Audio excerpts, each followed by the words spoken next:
नमस्कार दोस्तों, हमारे YouTube चैनल स्पिरिचुअल सागा में आप सभी का स्वागत है। दोस्तों, आपने देखा होगा हिंदू धर्म को मानने वाले लोग पूजा पाठ करते समय देवी देवताओं को लहसुन और प्याज नहीं चढ़ाते हैं। साथ ही आपने यह भी ध्यान दिया होगा कि अधिकतर लोग नवरात्रि के समय प्याज लहसुन का सेवन नहीं करते हैं। पूजा पाठ या फिर किसी भी व्रत एवं त्योहार में प्याज और लहसुन को ना ही चढ़ाया जाता है और ना ही इन दोनों का खाद्य पदार्थ के रूप में सेवन करना चाहिए। नवरात्रि के 9 दिन माता की भक्ति और संयम रखने का समय होता है। इसके लिए आध्यात्मिक ऊर्जा की जरूरत होती है। नवरात्रि में प्याज और लहसुन खाने से शरीर में गर्मी बढ़ती है, जिससे मन में कई प्रकार की इच्छाओं का जन्म होता है और सुस्ती भी बढ़ती है। यही कारण है कि नवरात्रि में 9 दिनों में बहुत से लोग प्याज और लहसुन नहीं खाते हैं। नवरात्रि आने से पहले लोग बाज़ारों से प्याज खरीद कर लाना बंद कर देते हैं और घर में रखे प्याज को ख़त्म करने में जुट जाते हैं। आपने कई बार लोगों को यह कहते सुना होगा कि नवरात्रि में प्याज और लहसुन का सेवन नहीं करना चाहिए।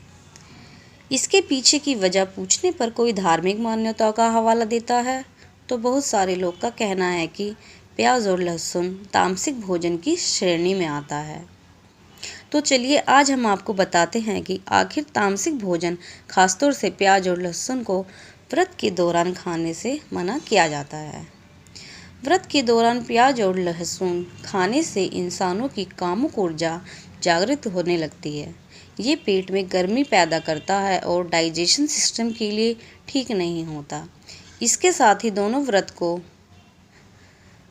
व्रत के दौरान खाने से व्यक्ति अपनी इच्छाओं पर नियंत्रण खो देता है, जो उपासना के मार्ग से भटक सकता है। इसके पीछे एक पौराणिक कथा भी है। कहा जाता है कि समुद्र मंथन से निकले अमृत को मोहिनी रूप धारण करे हुए भगवान विष्णु जब देवताओं में बांट रहे थे, तभी 2 राक्षस राहु और केतु ने धोखे से अमृत का सेवन कर लिया था। भगवान विष्णु को जैसे ही यह मालूम हुआ तो उन्होंने क्रोध में असुर का सर धड़ से अलग कर दिया।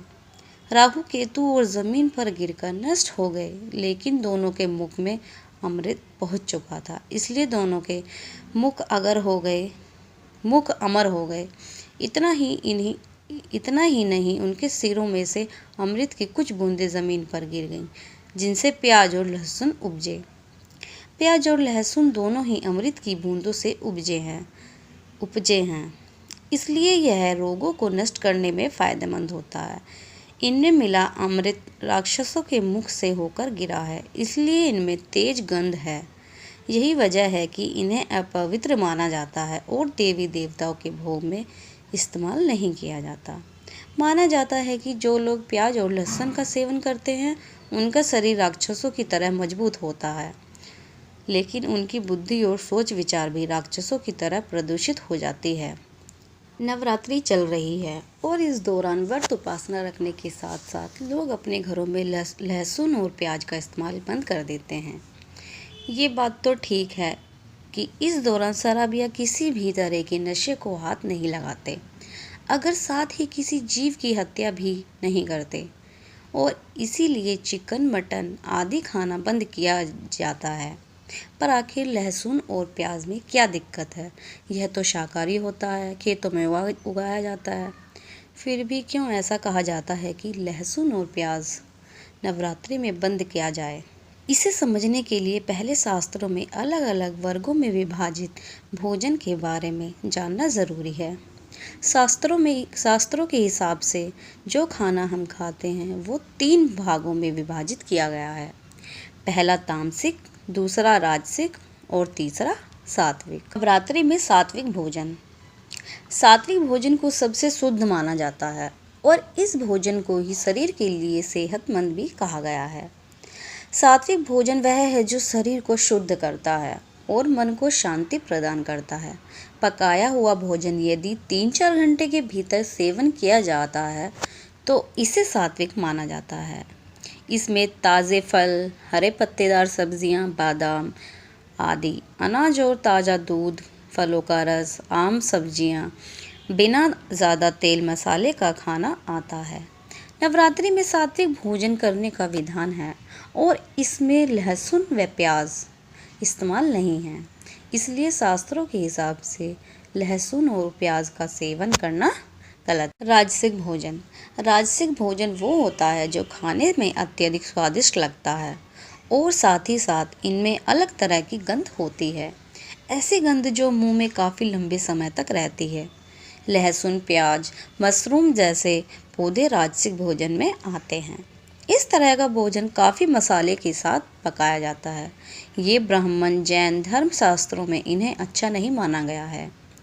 तर्क ये है कि राजसिक भोजन खाने से उत्तेजना या उन्माद बढ़ता है। ये भोजन ध्यान में विघ्न पैदा करता है। तामसिक भोजन। मन और शरीर दोनों के ये खाने सुस्त बनाता है, पचने में काफ़ी समय लगता है और इनमें अंडा, मांस, मछली और सभी तरह का ऐसा खाना या पीना जिससे नशा हो सब आता है। इसके अलावा बासी खाना भी तामसिक भोजन होता है। कुछ मिलाकर जिस खाने को पचाने में मुश्किल हो उस खाने को राजसिक और तामसिक भोजन में शामिल किया गया है। नवरात्रि में लहसुन प्याज न खाने का ये कारण भी है कि ऐसा माना जाता है कि ये खाना दिमाग को सुस्त बनाता है। व्रत उपवास के दौरान पूजा की जाती है और कई अनुष्ठान होते हैं, इसलिए दिमाग का सुस्त होना सही नहीं माना जाता। यही अहम कारण है कि नवरात्रि में लहसुन और प्याज की मनाही होती है।